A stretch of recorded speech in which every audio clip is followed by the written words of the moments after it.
Omulangira w'e Bungereza Harry atandise okuwoza omusango gwe yawaabira kampuni y'ebyamawulire ya Mirror Group newspaper olw'okumuwandiikangako amawulire ye ge yayita aganjwanjwa wamu ne mukazi we Meghan. Harry agamba olupapula lwa Daily Monitor nga kino kitundu ku kampuni eya Mirror Group newspaper lwamuwaayiriza by'otalabanga mu bulamu bwe era ayagala kkooti eruyimirize mu bwangu nnyo nga lususse okumussaako obukyayi n'okumuyingirira mu bulamu bwe. Harry ng'abadde mu kaguli ng'awa obujulizi mu musango gwe yawaaba agamba nti olupapula lwa Daily Mirror lwakozesanga olukujjukujju omwali n'okulumika essimu zaabwe ne mukazi we Meghan ne basaka amawulire mu ngeri etakkirizibwa bye baafunanga ne babifulumya mu mawulire olwo bo ne batunda.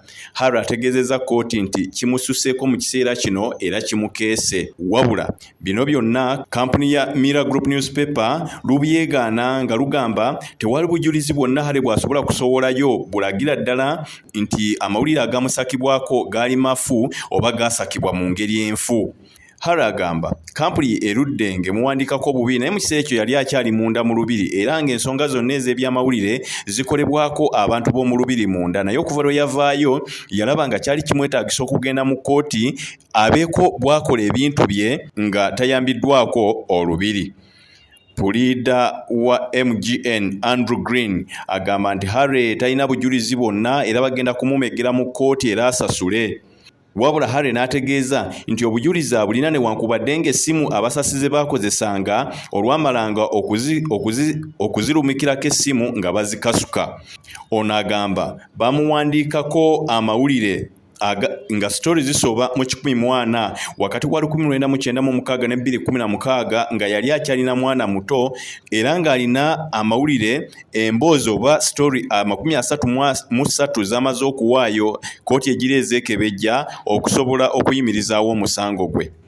Harry okumanya munyiivu agamba baamulondoolanga ne bye yakolanga eby'ekivubuka naddala mu mukwano gwe yalina ne yali muganzi we mu kiseera ekyo Charles Davy. Omulangira agamba nti olumu yasangako akuuma akalondoola entambula z'omuntu giyite tracking device ku mmotoka ya muganzi wono Davy nga bannamawulire baagala okufuna amaloboozi gaabwe kubanga bali balowooza bali mu kiseera kya kwawukana. Harry ne Davy oluvannyuma baayawukana mu mwaka gwa 2010. Harry bw'abuuziddwa ky'anaakola singa kizuulibwa tewali yali alumisa essimu ze wadde okusaka amawulire agamukwatako mu ngeri enkyamu n'ategeeza nti kujja kuba kwennyamira kwennyini era ajja kuwulira nga tafunye bwenkanya nga kkooti bw'erina okubugaba. Mu musango guno abantu abalala 3 nabo bamaze okwesowolayo nga bagenda kuleeta obujulizi obwongera okulumiriza kampuni ya Mirror Newspaper Group mu musango guno nga nabo balumiriza ensako embi ekozesebwa abasasi b'amawulire gano mu kubajjamu amawulire. Yo kampuni egamba abamu bagiwaayiriza ng'ate bazze na kikeerezi. Mu kiseera kino Harry ali Bungereza oluvannyuma lw'okuva mu Amerika gy'abeera ne mukyala we Meghan ng'ekyamuleese kwe kuwa obujulizi mu musango guno gwe yawaabira kampuni eno ey'amawulire egasakira e Bungereza.